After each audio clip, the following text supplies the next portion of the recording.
everyone, and welcome to chapel. My name is Tabitha Parker, and I am this year's SGA president. Today, for those who are unaware, is academic convocation, and this means that we as students have the unique opportunity to worship alongside our faculty. And so I ask that please, if you are able, to stand with me and welcome in the faculty.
You may be seated.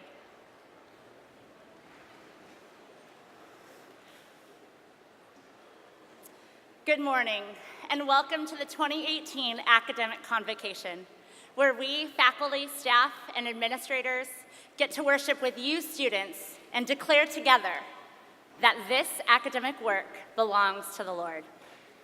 My son Luke started kindergarten a few weeks ago, and one of his first memory verses for the school year was Genesis 1:1. In the beginning, God created the heavens and the earth.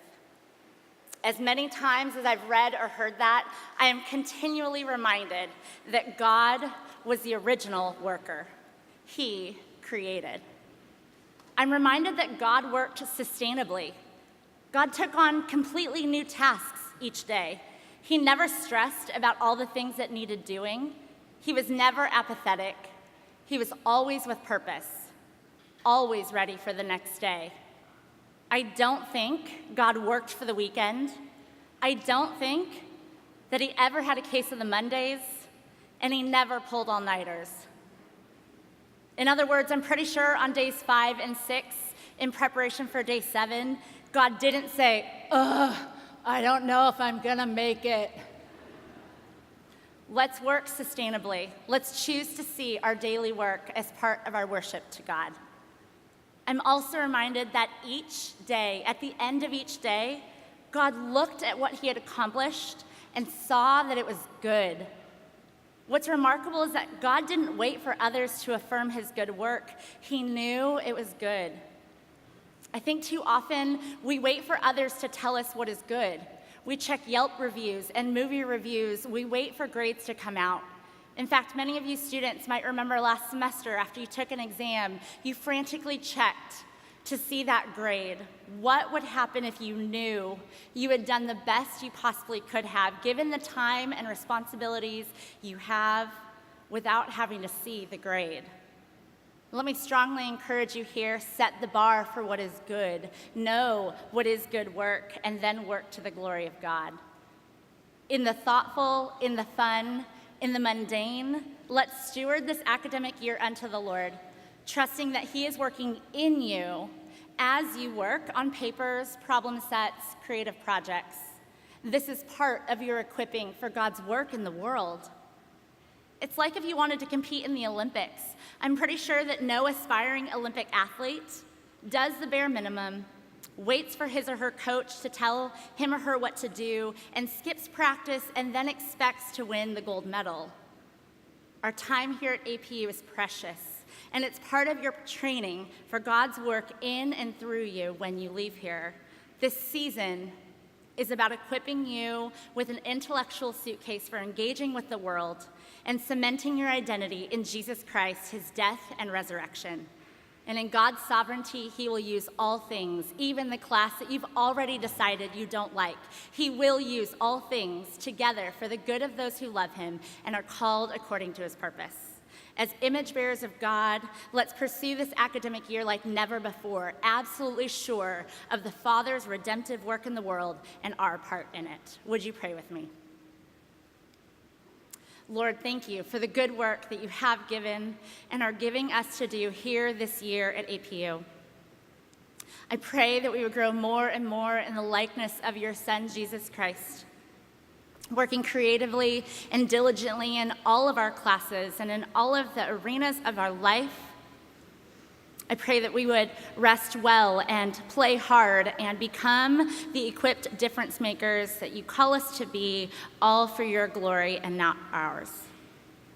Help us to grow in awe of you and your plan to redeem the whole world through the work of our hands, our heads, and our hearts. I pray all of this in Jesus' name. Amen. Good morning, APU faculty, staff, administrators, and students. Welcome to this year, 2018-19. Over 10 years ago, when I first spoke at an APU chapel, I brought my guitar, and we all sang a Hebrew song, Hodu Ladonai Ki Tov, Ki Leolam Chasto, or in English, give thanks to the Lord for He is good. His love endures forever. I gave that chapel at the end of the academic year and asked the students to reflect on things that they had come through that year with faculty, with staff, with roommates that they needed to be thankful for, and to send off that year going into the summer knowing that. Well, what happened after that chapel, very quickly, is I became viewed, because of singing Hebrew in chapel, that I was the Hebrew resident scholar for all tattoo questions. It was very quickly I started getting emails saying, Dr. Duke, I really like this Old Testament verse. Can you help me see what it looks like in Hebrew? And I could start seeing through that very quickly. So I decided today I've got to shake the system up enough so that I no longer am the Hebrew tattoo guy. I need to switch it. And I know that each one of us in here today is having to learn something new this year. Some of you probably already this week have heard someone say thesis statement. You have to have a thesis-driven essay. Some of you this week, looking at faculty, have tried to learn Canvas in ways that you didn't realize. We all have something we're going to learn today. So I'm going to step out a little bit out of my comfort zone, and I'm going to show you some of the things I started tinkering with this summer, using Be Thou My Vision. Some of you may have noticed the two mandolins up here. Now there's only one. When you're learning something new, you need to find an expert. That's not me. James, where are you? Come on up, James.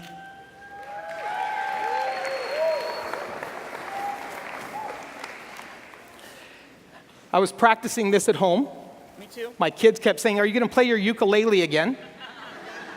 And I said, well, I will eventually, but right now I'm going to be working on my chapel convocation message. And I I started playing over and over again and didn't realize that once I got here this morning, I would have regalia on. So I realized it doesn't quite fit very well. But James and I, as we were prepping for everything with the slides and all that, I noticed he had a mandolin in his office. So we just started talking a little bit about mandolins. A life lesson I've learned about mandolins. First, mandolinists spend their lives doing two things. One, they spend their lives tuning their mandolin. The second part of their life they spend playing out of tune. And it is true. So hopefully we're in tune today, but we're just going to tinker a little bit here, and you're going to see that I am beginner, like all of you are. So if I'm willing to get up here on the stage as a beginner and try something new, all of you, whatever you're facing this year, you can do that too. So.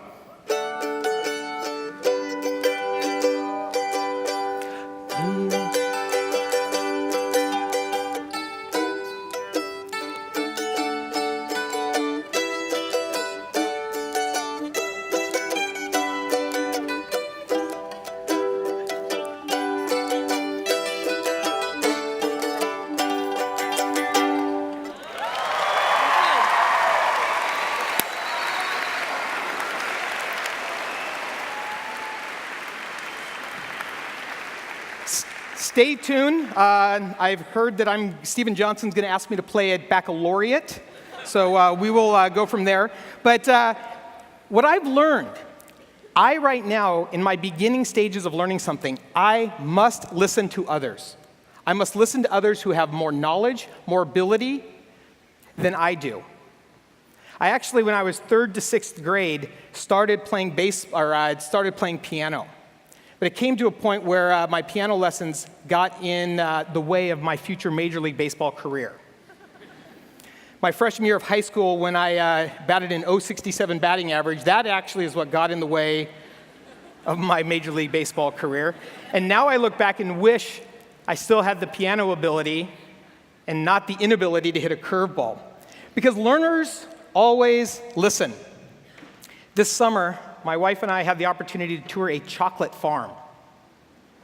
I had my mind blown at this chocolate farm when I realized that my entire 40-plus years life, I've eaten chocolate the wrong way. I've always been the type, you wrap open the chocolate bar, you gobble it down real quick, chew it up, and it's done, and you're like, why does everyone like chocolate? So we go to this chocolate farm, I learn about all the process. We finally come to the time of testing. I didn't know you could add those ingredients to chocolate. It was really amazing, all the different ones. But they said, put a morsel in your mouth and just let it melt slowly over minutes. I see heads nodding because you've realized this years ago. It took me 4 decades to get to that point. And all of a sudden I realized this is what chocolate's about. It just so happened this summer I was reading a lot in the Proverbs. And I realized the Proverbs are like chocolate. Many times they're kind of disconnected little statements that when you read them, you're like, well, what does that have to do with the statement right before, the statement right after? But maybe in some ways, when we read a proverb, we need to stop, think, and just kind of let it melt on us. Just let it saturate us. So today I want to talk and focus on that concept of listening. Listening. Now, convocation. I was looking up the etymology of convocation. I actually found a bunch of very interesting words and synonyms. Merriam-Webster helped me out here. So I'm going to propose for next year, if you look at the list of words that will be coming up here, here's the synonyms and related words. I like the fact that a convocation can also be called a muster. So for 2019-20, can we call it the academic muster? But a convocation, a calling together. We're calling students, faculty, administrators, staff together for this common vision. And I would say for this year, we are in a year of listening. We all need to listen to one another and gain wisdom. Now, one of our programs in the School of Theology, we've actually taken this whole concept of calling together. We call it our Vocari program. So I will make a shameless plug that if any of you undergrads are interested in future pastoral ministry, look into our Center for Vocational Ministry, Vocare, this calling together of future ministers. But some of you this year are beginning. You're beginning college. You're beginning a new major. You're beginning to learn Canvas. You're beginning a new significant internship or leadership experience. Be learners. Yesterday, I was walking through the Duke Art Hallway and then into Mary Hill, and I could see that first week The student was looking for the 600th floor of Duke. Well, you would think you would go in, 100, 200, and they were just wandering around. So I quickly showed them there. A few minutes later, I ran into a student who couldn't figure out why you would enter the Duke building to go to a Mary Hill building and all of that. So I realized this first week, the learning for some of you students is going to be just learning where to get from place to place. Last night, I had that experience. I was at open house for our now junior high boys, 11 years old. It just so happened Stanton and I were playing phone tag all day, and he happened to get a hold of me right as I was going between third and fourth period. It was one where Mark's like, is this a good time to talk? I said, no, I'm between third and fourth period. I can't be late to PE. So it was a fun one. But it really took me back seeing teachers there last night and hearing their passion for students. And it just made me thankful again for all of our K-12 students here in the room today and what they're going to do. But this concept of Proverbs, thinking and listening. 3 Proverbs I want us to hit today is about listening. First one, Proverbs 12:15. Fools think their own way is right, but the wise listen to advice. Fools think their own way is right, but the wise listen to advice. Many of you are going to do the strengths test this semester if you're freshmen. Just so you know, uninvited criticism is not one of the strengths. But all of us have different strengths. Some of us are more incisive in one area. Some of us are more apt to bring people together. But all of us are counseled to be wise and to listen. When I was in junior high, an older man in our church, his name was Oliver Brown. He was a dairyman. He had spent all of his life working in a dairy. I don't think he had more than a 6th or 7th grade education. But somewhere along the line, he asked my parents, he said, would it be okay if every now and then I go grab a hamburger or something with Bobby and just share life wisdom with him? Many of you have read that book, Tuesdays with Maury. It's very much that concept. So several times a year, we would get together.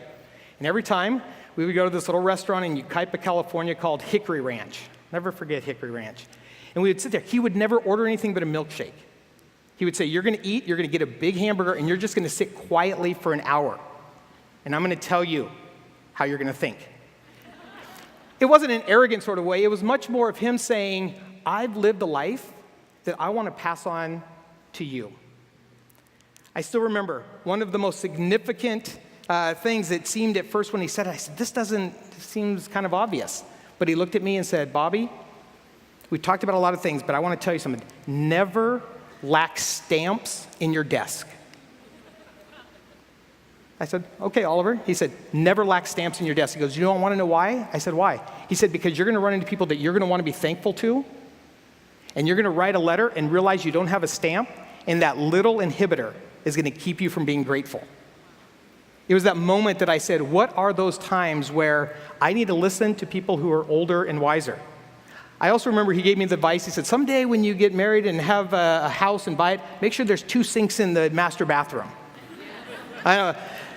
Some of you are clapping and know exactly what I'm talking about. But Oliver Brown was that person to me who, he was not book smart, but he was definitely someone who infused wisdom in me. Proverbs 19:20, listen to advice and accept instruction, that you may gain wisdom for the future.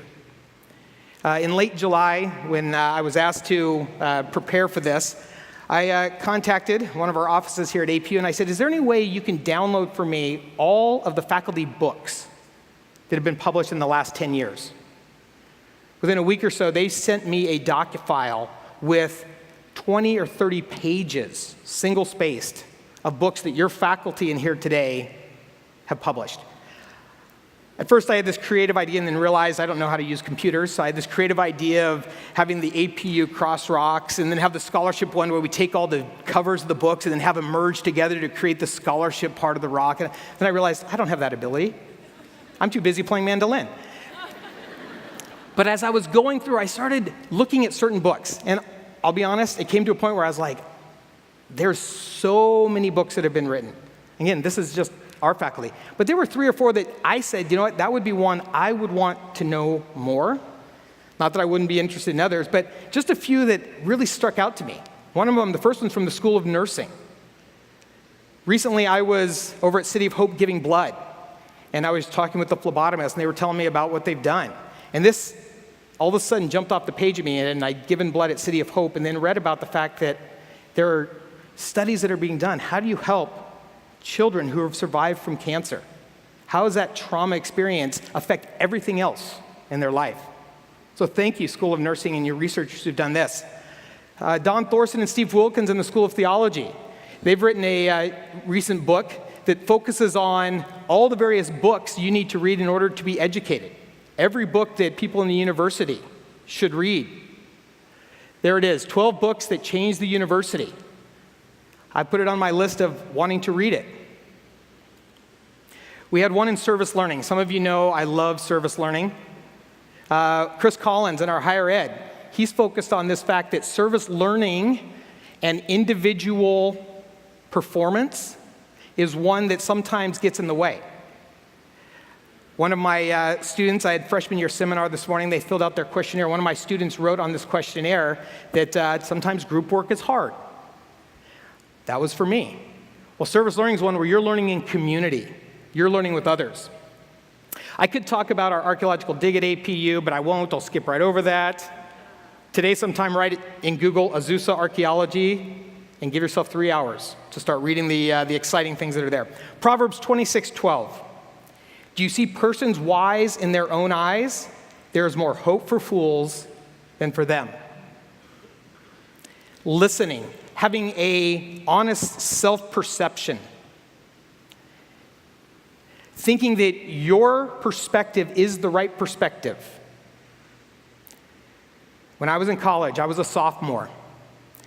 Some of you know the folk etymology of the word sophomore. Wise moron. Soph, moron. It's a folk etymology, so I'm not going to get emails from all the English professors saying that's actually wrong from the 14th century Middle English or whatever. But I definitely, though, proved that folk etymology to be true my sophomore year of college. We had a dorm kitchen. I walked in there, there were signs everywhere. Do not leave food unattended on the stove. What did I do? I left food unattended on the stove because I thought, I'm just going to run up to my dorm room and come back. On the way back, someone caught me and said, hey, can you run me to an errand over to somewhere? And I had forgotten about the food on the stove. 20 minutes later, I'm driving back to the dorm, and there's a fireman coming out of the dorm. The items had boiled down and had ignited the stove, and the kitchen was on fire. That was a moment where I said that sign was written by someone wiser and older than me, and I thought I was smarter. It's just a quick errand. We're all going to face those times where we think our perspective, what we need to do, when it needs to be done, is going to happen. So thank you, Courtney, so much for reminding us today about the fact that we need to live an unhurried, we need to live a life that is organized. When I think of wisdom, it is a community collective. I, as someone who's learning, needs to partner with someone who is much more advanced, and that will raise me up. One of our SOT faculty wrote an article this summer on hope that some of you may have seen in APU Life. The quote that I've extracted on hope really hits me with wisdom. Adam Green, our professor, associate professor in our philosophy department, said, one receives the seed of hope as a gift, and our immersion within community provides us with the resources to grow that seed. I think it's the same thing as wisdom. We all need each other. And in order to take the seed of wisdom that's been planted in each of us, we need one another and we need to listen. Learners always listen. We sang the song and tried to play the song, Be Thou My Vision. One of the ways God's economy works is to allow others to help that vision be focused. When I go to the eye doctor, they try on different lenses. During your 4 years here, for some of you that are freshmen, you're going to meet a lot of people who are going to put a new lens in front of you in different ways. Let that focus your vision and help make you a learner. Mark.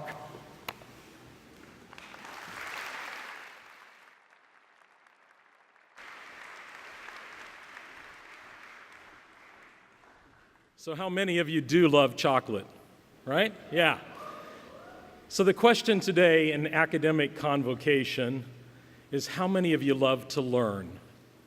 That's what it's about this year as we lean into learning in our classes and outside our classes and the reading we do. As you meet with your faculty and interact with them, will you lean into the academic purpose the reason that Azusa Pacific University exists. I'm going to ask students to stand at this time, and we have an act of commitment that I'm going to read. And as you read it on the screen, and as you listen to it, then I'm going to ask you to respond. Will all students please rise?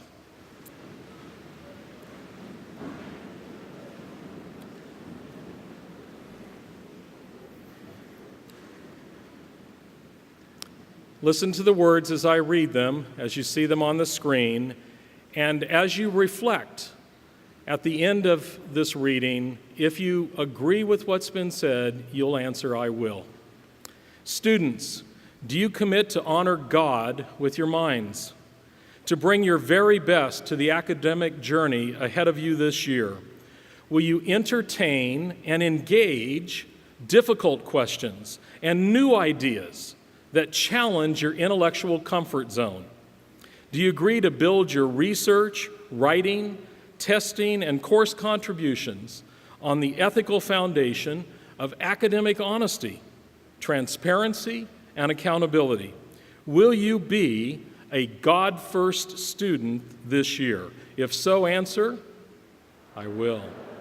Thank you. You may be seated. Faculty, would you please rise? As you reflect on these words, if you agree with them at the conclusion, will you answer, I will?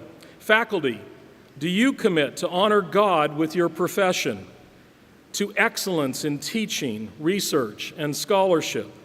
Will you integrate your faith into your academic discipline and model how to live as a disciple and scholar?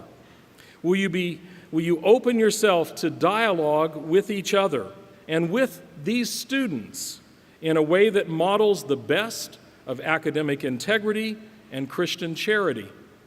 Will you be a God-first professor this year?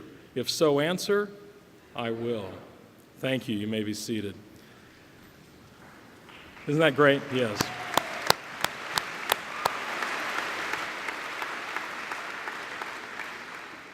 There's something powerful in Christian higher education in an event like today when students and faculty can come together and worship and can see each other worshiping. And I'm confident that you looked around the room and you maybe even looked to see the professor who's teaching your class this term worshiping today. There's something powerful about that experience. It's at the heart of why we exist as a Christian university.